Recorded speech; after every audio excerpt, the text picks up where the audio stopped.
is Guardian Radio 96.9 FM. Fresh news, smart talk, all day. The views and opinions of the hosts and guests are their own and do not necessarily reflect the position of the management and staff of Guardian Network.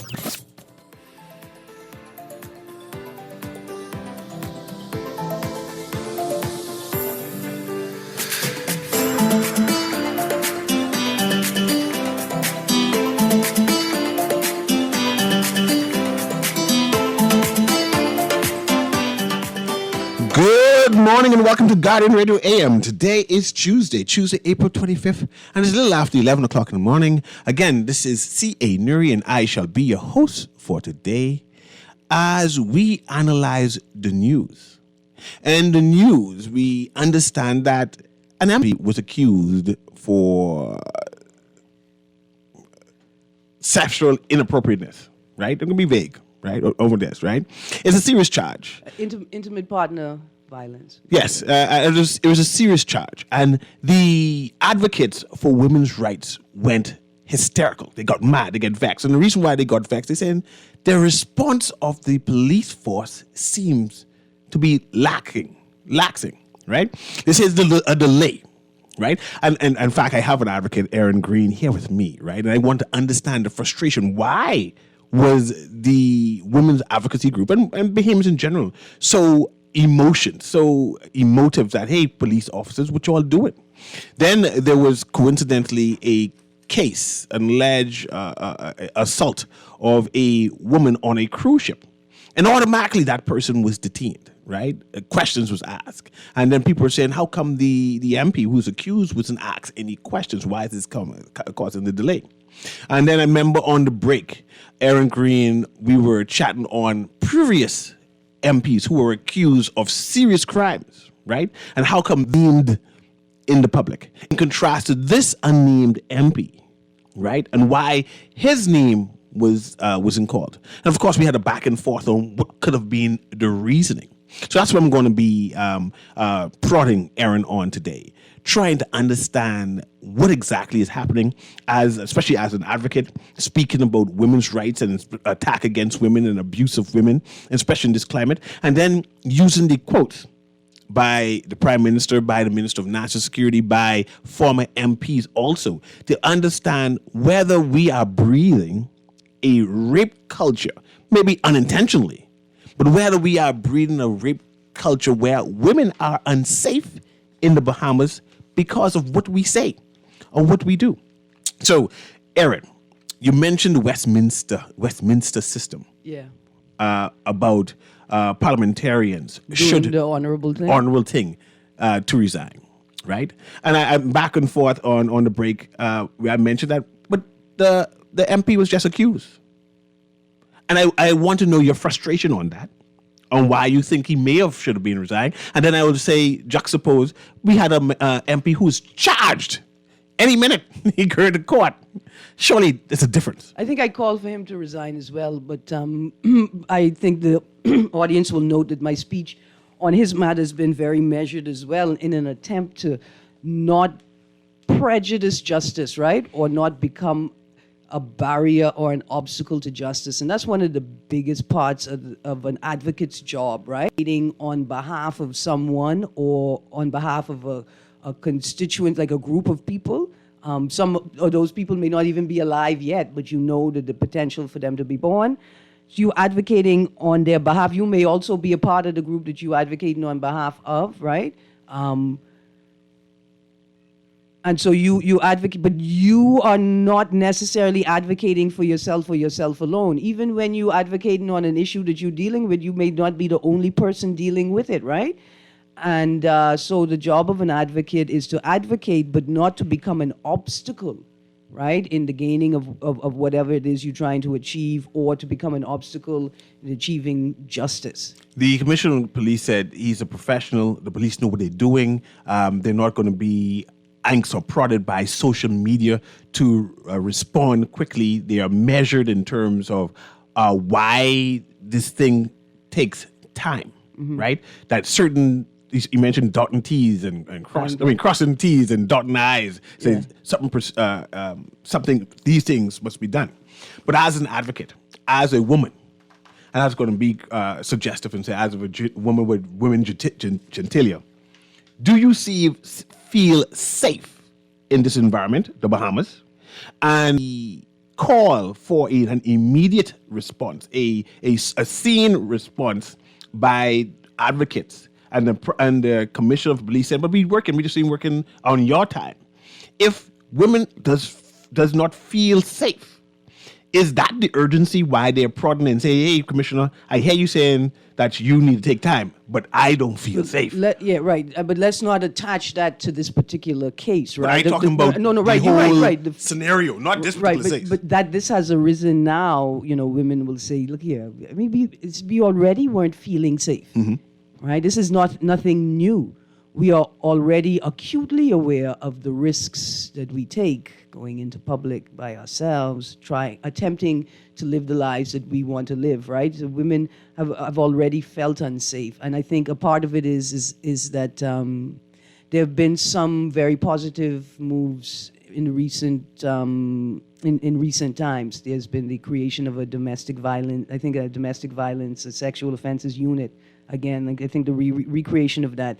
The Minister of Social Services indicated recently that they're preparing to table the domestic violence bill. I'd love to see the bill. I'm sure I've been talking about that for months, man. Others, no. They've been talking about the several bills, but not that one in particular.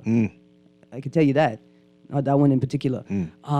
There's been the establishment of a crisis center. And in yesterday's paper, there's been some positive moves, but I think women's rights advocates, people doing this gender work and working to eradicate violence against women and girls and children, have been doing this work for decades.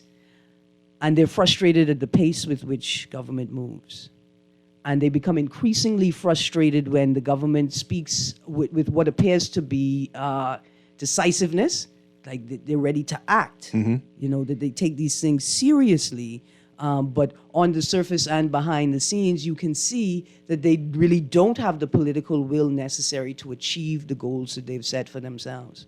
And so this particular issue and the lack of clarity about what was happening with the investigation, I think, is what is most frustrating for women's rights advocates. This is a matter that the government has said publicly that it's committed to, but yet in its other speech, it appears as if they are not as committed as they first appeared. Let's talk about lack of clarity, and I'm going to the phone calls right now. Lack of clarity, right? We heard the rumored that something happened with the MP for a while. You said a week. Let's social media break the news, right? We know that later on, we saw on another talk show, right, that the accuser was interviewed and the family was interviewed, right, to give her her scenario on what happened. We then waited to say, hey, this seems serious. This seems real. This person actually exists, right? And then we waited for the police to respond. It was silence for a minute. 1 day, 2 days, and say, wait, no one is saying anything, right? I heard the advocate saying, hey, at least say something. It was quiet for a while. We asked for something from the Prime Minister. We asked something from the chairman of particular parties, right? Because we didn't know which political party for a while. We asked something from the police to say that, yes, this is happening, right? 3-4 days passed. Then we got a confirmation from the Deputy Prime Minister that something happened. Then, again, nothing from the police. Then right after that, after the Deputy Prime Minister, we got a statement from the Deputy Commissioner that something happened. Then we got a statement from the Prime Minister that something happened and that he spoke to the person back and forth. Then we got a statement finally from the Commissioner of Police that we following the procedures, right? But at that time, by that time, women in the Bahamas was vexed about it. They said, man, no, y'all joking, man. This is a serious matter. And I think that's a big part of the frustration, Cecil, is that quickly the allegations had entered the public domain. We expected a commensurate response from the state, right? Like, that's why I asked the question, whose country is it? right? This is the state and the police telling us, wipe your memories and pretend like you don't know these things have entered the public domain, right? That's what they're telling. They're telling the whole country to put your whole brain on pause, suspend your conscious thinking, and pretend like this didn't enter the public domain. You may be able to do that in small, like, right? It's like obey, it's like magic. You may be able to trick a small handful of people, have them all looking at one illusion at one time. But how long do you expect us to suspend our memory? What's also frustrating is the continued suggestion that people are being irresponsible, right? When all of the stakeholders in the conversation, including very measured in our engagement of the issue. We've waited for the media to report. We have spoken only to what the media, the Guardian, the Tribune, Eyewitness News have put in our news, have put into the public domain. We're not running on with rumors, right? Those stakeholders in the conversation have been extremely responsible. Even the FNM have been slightly measured in their speech about it. Not for the sake of not embarrassing our local institutions, although we do respect the offices, but to ensure that we ourselves don't become an obstacle to justice. And what's frustrating is the constant call that it is us who are possibly, it's the public, it's all these people who want to speak that are potentially messing up the case. That's why people are frustrated. The chairman of the Progressive Liberal Party said, there's no suggestion, that the Prime Minister has asked all of the Progressive Liberal Party MPs to be quiet. Yeah, don't talk about this. Let's get to that, because that's an interesting one. I want you to let me do this for a second. Go do you do. Because I found two articles from separate media houses, and I think, and there's a discrepancy. They don't say the same thing. But this is an interesting point. And so I want to talk about what each media house says about it, right? Listening. Our news on the 22nd of April, headline is PM instructed all MPs to remain silent on MP allegations. Mm-hmm. That's our news, 22nd of April, from their website. This is what it read. PLP Chairman and Foreign Affairs Minister Fred Mitchell breaking his silence on allegations made against the sitting PLP MP. In a voice note early Friday morning, Mitchell said party leader and Prime Minister Philip Davis advised all MPs to be silent on the matter. But this is extremely important. That's the Our News version. Okay. The Nassau Tribune makes an entirely different statement, and it made me question whether they are talking about the same email notice. I mean, it was extremely troubling. Give me a second to find it. But the Tribune article says that Mitchell's voice note made no reference to the allegations made by. I think that's an important distinction to make. But, right, I don't think that the discrepancy is so problematic that we can't talk about it. But what needs to be questioned is, why is there a discrepancy? Were there two separate voice notes? Our News is speaking to one, and the Tribune is speaking to the other.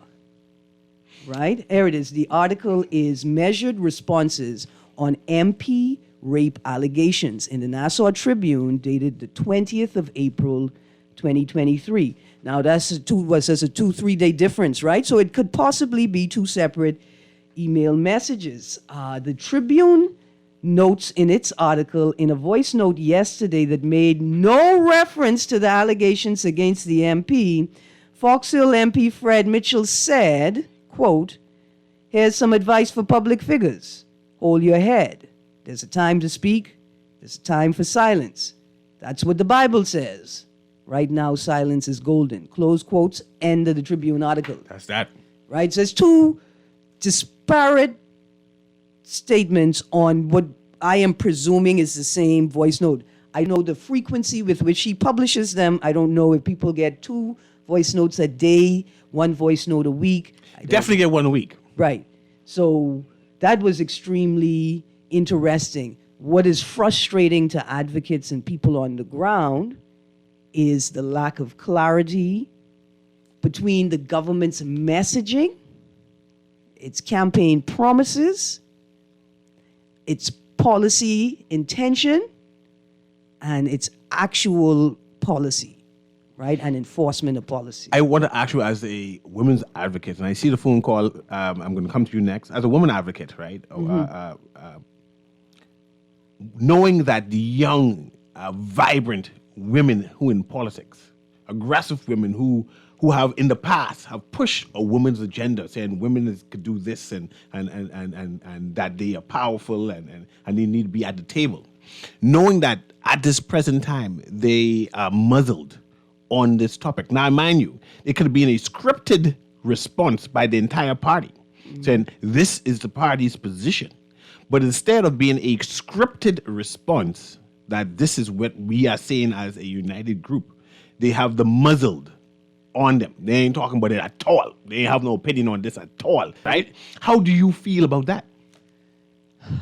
The question has arisen in multiple areas of the discussion on whether people have been directed not to speak, whether they've been advised formally or informally not to speak, or whether they've been prevented from speaking.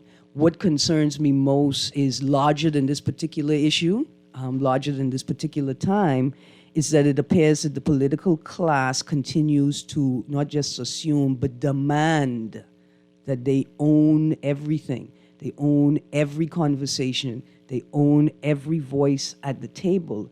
And it operates in a way, which I think is problematic, that people who have an obligation in some capacity to speak to these matters outside of the capacity of their membership in a party are frustrated or discouraged, right, from speaking to issues that they should rightfully speak to.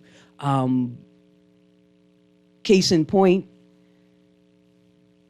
today's headline with Wayne Monroe on the bottom fold of the Nassau Tribune. But let me not introduce you to that. You introduce that, but I want you to introduce that as soon as that, right? Because I promised the caller. Go ahead, caller. Can you hear me? And you have that the article right there ready, because I want to hear what the Minister of National Security is saying about rapes in general. Go ahead, caller. You there? I'm president. Good morning, Mr. Newry. Go ahead. Hello? Go ahead. Go ahead. Yes, I have a problem with these issues that keep bothering us over and repeatedly every day, year in and year out. You remember that election when I think Perry Christie and Mother Pratt was running as leader and deputy leader? No such election, because there's no position as deputy leader. Nobody could run for deputy leader in a general election. I mean, I didn't mean to cut him off. I don't know what happened there, Sparky, but I just making that point, man. So let's just hop. Let's hop. We're about to introduce the Minister of National Security and his recent commentary, and perhaps hold it juxtaposed to his past commentary. But so let's read that part, right, so I can have that. So in the Tribune today, Monroe says Monroe marital rape was, quote, not on agenda, close quotes. National Security Minister Wayne Monroe said criminalizing marital rape should not be a significant priority of the Davis administration because the Progressive Liberal Party did not promise it in its Blueprint for Change manifesto. I want you to pause there. Yeah. I'm going to bait you now. Hold on, but let me tell you why I referenced that first. Okay, go ahead. Then I can bait you afterwards. Right. See, it seems like people are not speaking when they should be speaking, and my question is, do they think they shouldn't speak? Are they being prevented from speaking? Remember when the Minister of Social Services said for the first 6 months of the year, I'm going to stay out of other people's business, and for the next 6 months of the year, he's going to be forgetting that he's the Minister of Social Services, and his job is to take care of those people who do not have the capacity to mind their own business? Mm-hmm. Bang. I wonder why it is the Minister of National Security. The Minister of National Security would say that addressing the criminalization of marital rape should not be a significant priority. because it wasn't a campaign promise. You are the Minister of National Security. The Commissioner of Police says there's been an increase of rape. We've had a case where the judge rightly indicated, not ruled, she didn't rule, she indicated that divorce is not rape is not grounds for divorce because rape within marriage is not recognized as a crime. And while she could recognize it as an act of cruelty, she could not recognize it as a crime or grounds for divorce, right? I wonder why it is the Minister of National Security does not think or thinks that he does not have an obligation to speak to this. And I would change that question and say, why say it now at this climate? Right? We have a major nation happening now in the Bahamas. Like you mentioned, the crime report by the Commissioner of Police said that rape has increased. Right. But in the climate where women are concerned and questioning whether people are worried about them. And it's not even attached to this particular allegation. The conversation about marital rape is ongoing and it stands separate But it's from the that climate issue. to Aaron. No, but that's the point I'm making. No, that's the point I'm making. I'm only compounding your point that not only the climate that the climate is exacerbated by this allegation case, but was already tender Yes. because we've already been engaging the issue of the criminalization of marital rape. I've got about 12 recent articles, right, where his colleagues have addressed it. And I got an article from him a couple of years back where he addressed it as well. And Is that even his portfolio? Why are he making commentary? it is his portfolio. But That's the is point it? I'm making. Minister of National Security. I thought Obi Wilshcombe was the one who proposition or pushing forward marital rape bill. No, listen. No? Whose bill is The it? marital rape bill may be emanating, right, from the Ministry of Social Services. Department of Gender and Family Affairs sits, but the Minister of National Security concerns himself with crimes against the person, crime in the Bahamas generally. Why would he not be concerned about a question of criminalizing an act? And that goes on to my point of creating a rape culture. But let me speak to this caller here, and then I want to talk about talk shows and in general and the dangers, or maybe not even dangers, just talk shows in general. I can set up a case. The rules and boundaries. I'm going to set up a scenario and have you respond. I can set up a scenario. Go ahead, caller. Can you hear me? Caller going once. Hello. Go ahead, caller. Hello. Good morning. Yeah. Good morning. I can barely hear you all. I don't know why. Is this better? But listen, let me tell you why you all ain't get. And until we be honest with ourselves and with one another, we ain't never get away up with that question. Airing them, keep driving at. Because there are rules on the books because of the sanctity of marriage and the covenants and stuff that those people take, the legality of it all. There are rules on the book that deals with abuse in marriage. I don't know why you're so gone on this word rape. As a matter of fact, word rape has been largely missed. I cut it. The caller, you a good caller.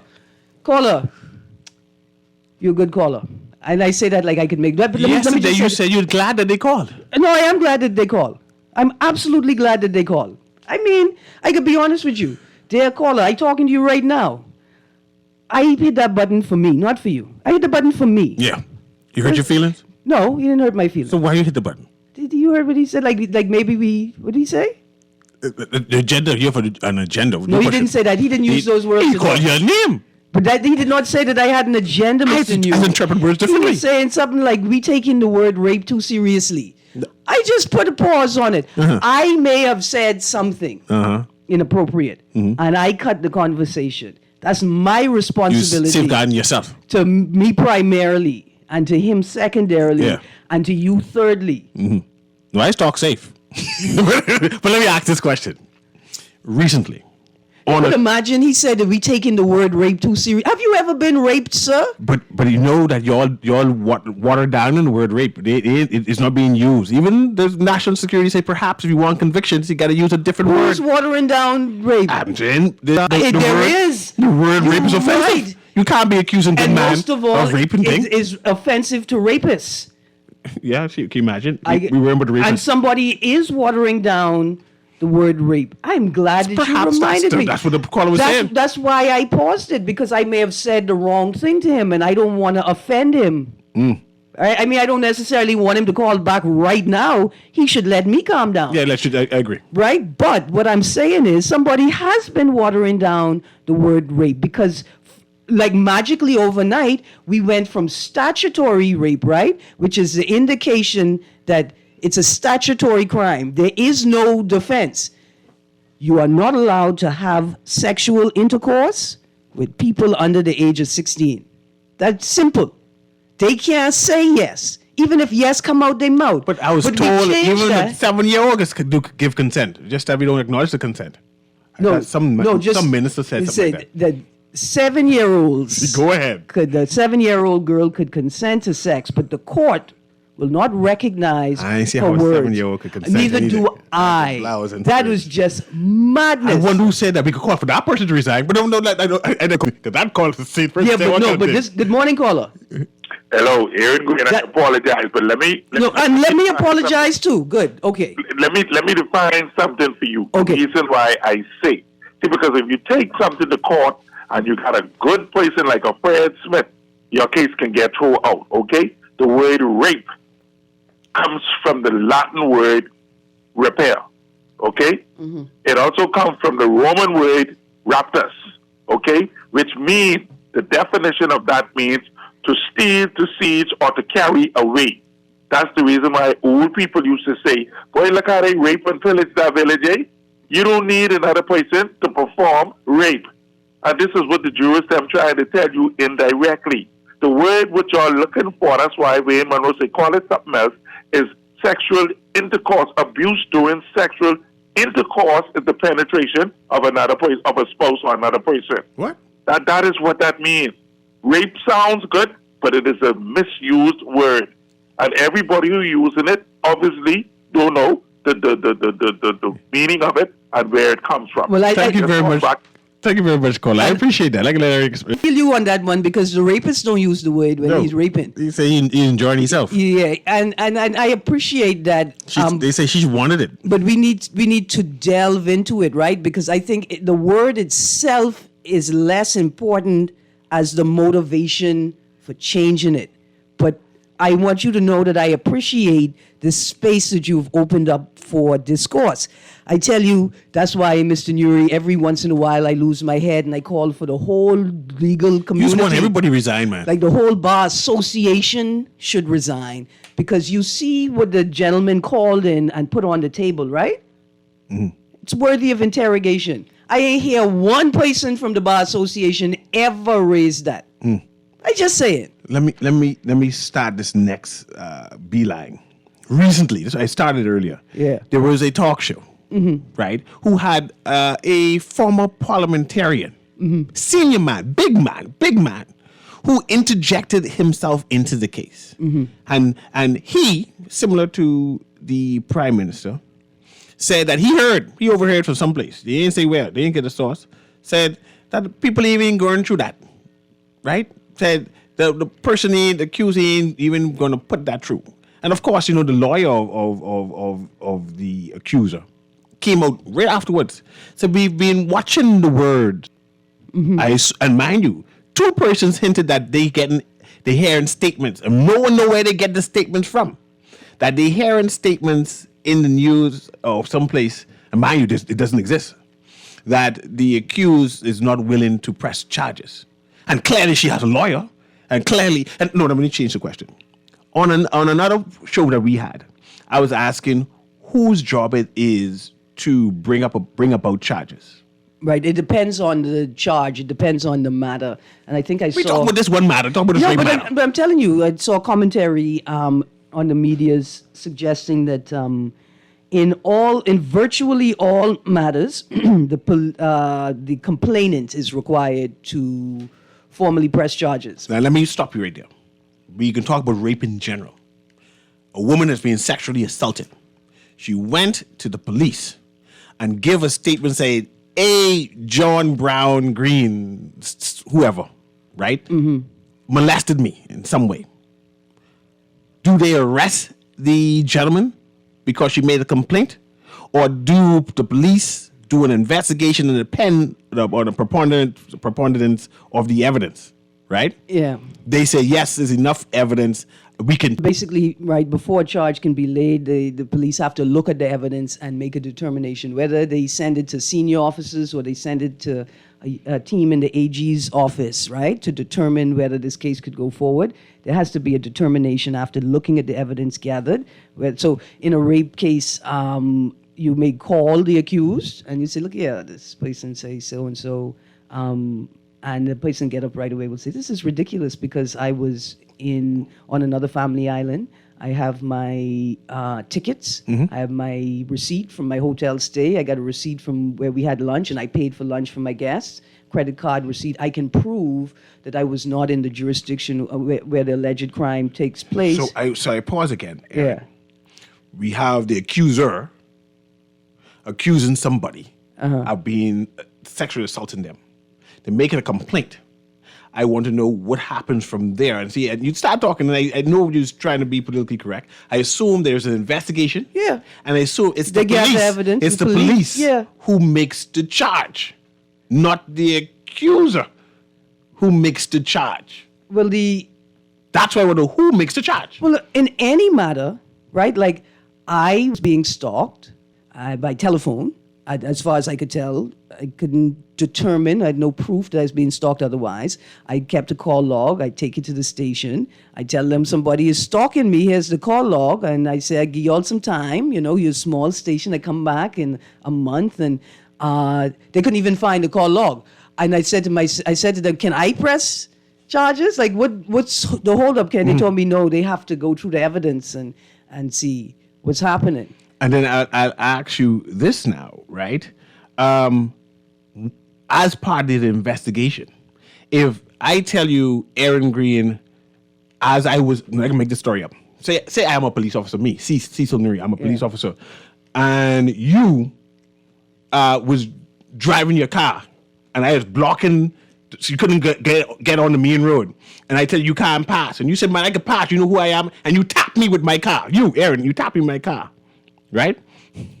So I was driving one night to the gym when I used to exercise and get up early in the morning during the road works, right? Yeah. And we were coming from by C.R. Walker going on to Blue Hill Road to try get to the thing. But to go north, the road was blocked, right?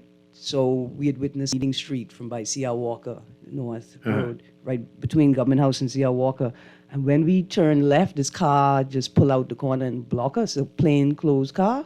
Somebody, it's 4:30 in the morning, you know, somebody demanding we get out the car. So I look at them, I say, y'all got to be crazy. You got to be crazy. And I tell them, if you police, you follow me to Nassau Street Police Station right there. We could all meet there in the middle, you know.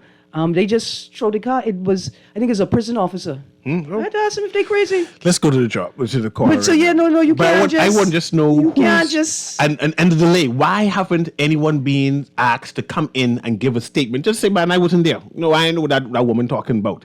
And see, it's that delay. See, now, all that goes to that delay frustrating people. They say, man, just ask him. Let him deny it and we move on. We're talking pedantics right now because the police are like parents. They don't share any information that they're not required to by law with their children. And I realize that all of the people have asked, has the person been brought in for questioning? Say soon. The commissioner of police No, say they soon. could have called them and talked to them on the phone. Yeah. And they just ain't telling us that. Where were you on December 12th? That's what I'm saying. Yeah. And they could be following up on information given to them. I don't know. We just don't know. But we know he ain't get asked no questions so far. We heard it from two sources, the commissioner of police and the prime minister. Listen, that's why I don't want the prime minister speaking, man, because then we can't talk about nothing he prime talk minister gotta about. speak. Let's go to the callers. Go ahead, caller. Pass the call. Go ahead, caller. Can you hear me? Yes, I can hear you. Go ahead. Aaron, Good morning. good morning. How you doing? I'm good, thank you. I must interject on a point that you made. There's no way a police officer or any officer should be calling anybody to question them about somebody raping them or without commit a crime. You got to go pick that person up and go look that person in the eye and question that person. I got you. That don't mean that you could bring them to the station, but you got to go where their place of work or where their place of living and get information. You can't call them and say, guess what? Did somebody accuse you of this? It's never been done in the history that I know about. I got you. Thank you very much. Thank you, buddy. Absolutely. I Let's go. appreciate Yeah, I understand. bringing clarity, man. Let's go to the next caller. Go ahead, caller. Caller, go ahead, caller. Hello, good evening. Good evening. Yeah. The one thing I want, what I've been realizing for decades in the Bahamas, and I think it needs to slow down, is once a woman accuses a man of something, usually he is guilty until proven innocent, and in the court of public opinion, he's normally tried. And that needs to cease, because usually, we all know once a woman says something or rape or something to that effect, his name could be ruined for months in the court of public opinion. So it has to be law. It has to be a law for the accuser and the accused, in my opinion. It can't be. Well, of course, we know there is a law. There are laws for the. No, but I'm saying we all know. I mean, Those laws exist right now. No, but I'm saying, okay, yeah, the laws exist, but we can play like we don't know. But usually, once a woman or someone says two things that could sully your name, and you could be innocent. If someone accuses you of molesting a child or rape, those two things could, even though you could be proven innocent a few months later, your name is ruined, because most times you don't hear the recaption or most newspapers or the media, because it's died out now, you don't hear that you're innocent. But most people, when you hear that this person was accused, and I'm saying, just for men, because usually the accuser, nothing really happens to the accuser, but usually the accused as men, there's got to be some kind of protection for men when it comes to being accused by women. That's the only thing I have. Okay, let me respond to that. At this present time, and you know, Aaron, there has been no media house who has called his name. Yeah. Right? And the commissioner of police also said, yeah, everybody knows the person's name. Just that he ain't gonna call it either. Mm-hmm. Since the media ain't call it, even the prime minister ain't call it, the chairman of the political parties ain't call it, nobody of substance has called. None of the stakeholders or people with a statutory or an ethical duty have called the name. Yes, because we know better. Yeah. We know better. Absolutely. We know better. And hopefully no talk show hosts around the Bahamas. They also have an ethical duty. Yes. Yeah. Yes. But you wanted to respond to the gentleman too before I go to the callers. I wanted to say to the caller, I mean, we appreciate the concern. I watch Bad Girls Club. I appreciate where the concern comes from.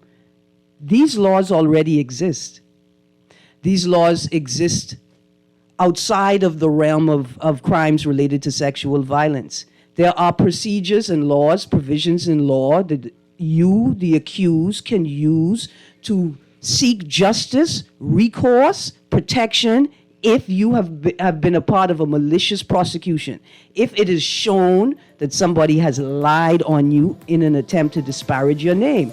We don't care about that when it comes to the young boy them who get accused of things with no real merit or found to not be connected at all. We don't really care about that when we have these flyers about the little fast girls. Our police officers put their face and say, most wanted, and then don't charge them at all. Right? And so I am saying right now, these mechanisms we need to create an environment in which we can achieve justice. Men stand up and create a defense fund to ensure that whenever a man is falsely accused, and that's proven, that you can stand in his defense and publish his good name again. Yeah. Let's go take this break. This is being Guardian Radio, the AM with CA Newry. We're going to take a short break. I'm interviewing Aaron Green. We're talking about justice. We're talking about the rape culture in the Bahamas. We're talking about serious crimes against women. We will be right back.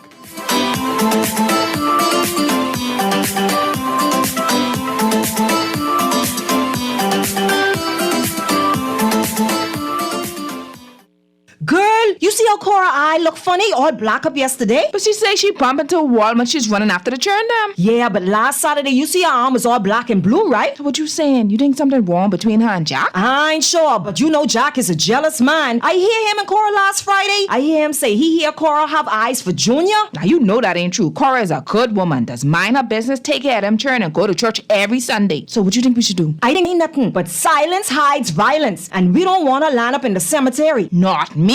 I ain't getting getting in nobody business, then Jack come after me and I land up next to Cora? No, man, we could call a text Crime Stopper. And remember, we can even get some grocery money for our tip. Remind me again, how does this work? We can call them in Miami at 328-TIPS or 328-8477. Or when we in the island, call toll free at 300-TIPS or 300-8477. And if you don't have no minutes, use the Crack Crime Bahamas app and we could text them and the messages get all mixed up before it leave your phone so nobody can know what you saying. So what we waiting on then? Let's go earn some grocery money. After a brief layoff, Fish Fry Fridays is back in the big carnival month. The Big Band Visage will get you in the mood for the big carnival road march in the streets of Nassau. That's right, it's the pre-carnival edition of Fish Fry Fridays, May 5th at Margaritaville, downtown Nassau. Featuring Visage, DJ AI, and special guest models from the Euphoria Madness Masquerade Band, modeling their costumes that will be on the road for Carnival. Fish Fry Fridays is back May 5th. Doors open at 6:30 p.m. $25 general admission. $55 buffet and party. Don't miss Fish Fry Friday. Back with the pre-Carnival edition. This is Guardian Radio 96.9 FM, Nassau, Bahamas.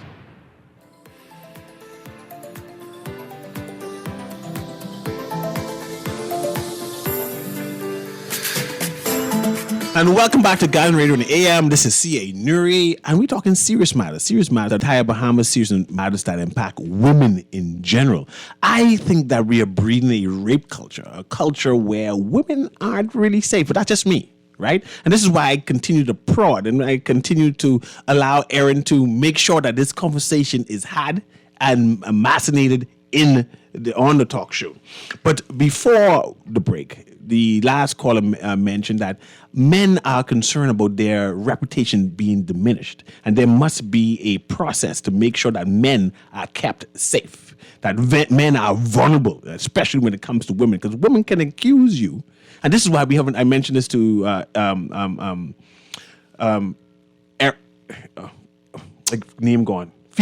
Fields yesterday, right? Said that Bahamian men are concerned and fearful regarding their women folk accusing them and messing up their names. And on the break, you mentioned that there is a men's desk at the Department of Gender and Family Affairs within the Ministry of Social Services and Urban Development. And I say, if men feel so aggrieved, are they so concerned that their reputations are being attacked? Are they feeling hurt that women are under attack of them as join their efforts? So when you believe that a man reputation is being diminished, you use that mechanism to say, hey, we are going on the defense to make sure that that particular woman is held accountable because there's a mechanism in place. Or better, not just that man, that the victim achieves justice, right? Yes. And that's what the focus should be on. The focus should not be on victim vengeance. I got to get them back. No. I got to do them what they did me, right? I got to settle this. The focus is on justice. What does justice look like for the victim? So that's for the last caller. And that's a part of how we create the boundaries for safe conversation, right? That we understand that we are focused on achieving justice for the victim, which is not necessarily retribution for the accused, or right? So let's go to these callers. Let's make these calls quick to get all of them engaged. Go ahead, caller. Can you hear me? Caller going once? Yeah, I'm CA. Yes, you know what the travesty is in this last case with this female? Mm-hmm. I am all for what Aaron and all them advocate groups talking about, abuse, especially abuse of women, should not be tolerated, zero tolerance. That lady made a report roughly 2 weeks ago of battery and... All right. Sorry about that. Let us err on the side of caution. Yeah. I have no problem with that. Go to the next caller. Caller? Go ahead, caller. Aaron and CA. Good morning. How are you? Just 2 quick points. Write them down, please. What I can write them down for? Has anybody given us statistics on the occurrences of spousal rape in this country? Is it... Man, listen, in the words of the... never mind. Second point, if a woman accuses a man of something, he should be prosecuted to the fullest extent of the law. having been found out that she may have lied on him, I think the same sentence that he would have incurred should be put on her. There's laws in the books, Graham. There's laws in the books. Right. Yes, there's laws in the books. Who's that on the next caller before? I know you wanted to just glide over the first thing that he said. You're going to go back to that? No, I'm just going to say, because sometimes people don't get it. There's no official mechanism to document instances of spousal rape because spousal rape is not recognized as a crime. So it can't be no recording because it's not a crime. Right, there you go. Okay, so we know that now. So anyone who else called about that, we have covered that. They covered that. Let's go to this last caller here. Go ahead, caller. Can you hear me? Hey, good morning, Mr. Newry. Good morning, Eric. Good morning. Good. I almost no more chick shiny chasing. good because I was almost hopping mad this morning. How you do? Hello? Hi, how are you? Yes. What I wanted to say, I might be wrong, but wasn't there an F&M person that was recently accused of something of the sort? Well, something close? I think there was a matter in the last administration, but that recently came to light, and the name of the person was called. No, it wouldn't. It didn't make it. Okay, if you hang up, I'll try to give a summary, the best I can. That's good. Go on. Okay. Family Islander MP was accused by his wife of some kind of abuse. It found out at the end that he was not even on the island. Right, wasn't that in the last administration? That's the last administration. Yeah. And then found that he wasn't even there, right? Mm-hmm. So that was finished with because it found that he was not even on the island on the date. CH, right? No, there's no name. That's CH. Yeah, a Family Island person. Yeah, but those are not initials for a name. I understand. Yeah, that's initials for a community. Yes. Okay. Yeah. Well, let's go back to this call before we run out of time. Go ahead, caller. Can you hear me? Good morning, good morning, Aaron. Good morning. You know, when you continue to shut people down when they ask legitimate. Are you going? Yeah, I think he was good for asking legitimate questions. I think you'll note that the first caller that I hit the button on, he called back. He understood why I hit the button. I apologize. He apologized. I tell him he didn't have to apologize because I doing the apologizing. That's all, caller. Yeah. That's all. And some things we are not prepared to discuss on the open airways because of and I spent 5 minutes at the end of the last show explaining that, right? Yeah. That because of the nature of the conversation that we're having and the environment in which we're having it in, that we have to tighten the controls and the scope of the conversation. We as the hosts have to take on the responsibility of managing the conversation. And some people are going to get upset, and some people may have good points that we are unable to flesh out because of the risk that what they're saying may be misperceived or taken intentionally and misconstrued for another agenda.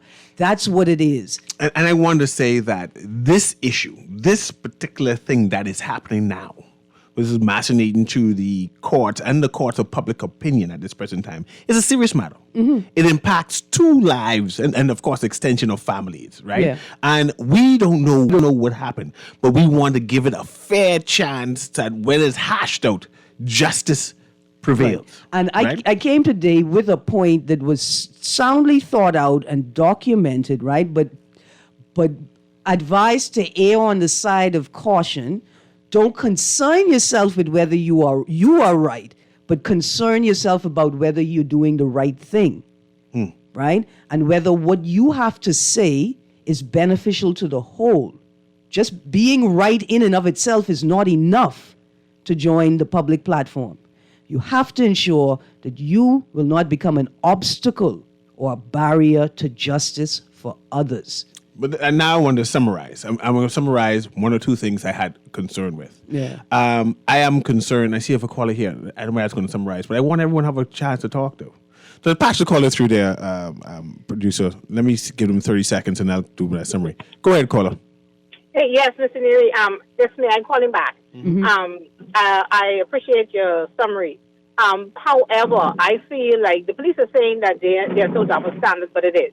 Because if I today report Mr. Newry for such a thing, right, Mr. Newry will be picked up before the end of the day for questioning. Mr. Newry won't have a month or close to a month to sit and stir and make up some story and do some whatever else. He will be picked up immediately, no matter where he is or if he's off the island. They will wait to the airport for him. So it is a double standard. And somebody needs to speak out against it, because giving them the chance to do their investigation is one thing. But please, be fair with it. The same way you treat Paul, treat John. All of us as equal. You can't give one a shining glove and then give the other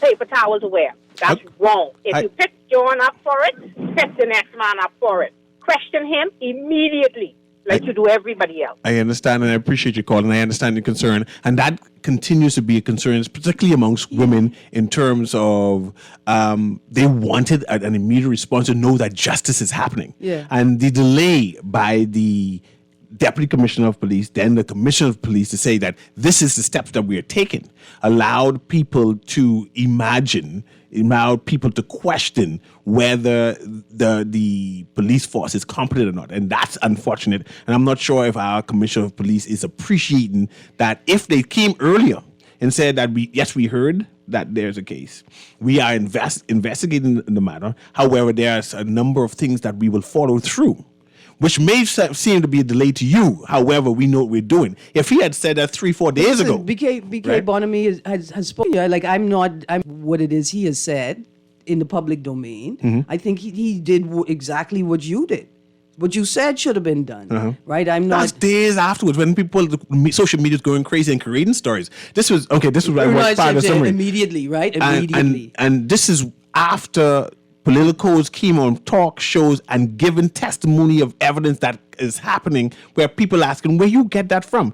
This is after our leader of the nation come and say he heard from somebody who we don't know who he heard from, that they're interested. And he said, but where are you getting this from? This hasn't been tabled anywhere. Man, this wasn't in the media. Who did you get that information from? And this is where I assume the lawyer of the accuser is saying that we're watching these conversations, these new details coming from these people of influence, and we are concerned, and we'll be following up on that. Absolutely. But listen, it's a good thing that me and you have no real influence. But you know who is a man of real influence, Mr. Newry? Say it? You know who's a man of real influence? I mean, I'm not dissing the item because you're a powerful man. Mm-hmm. It is sad news that Harry Belafonte has passed away. Really? Yeah, I just saw that pop up.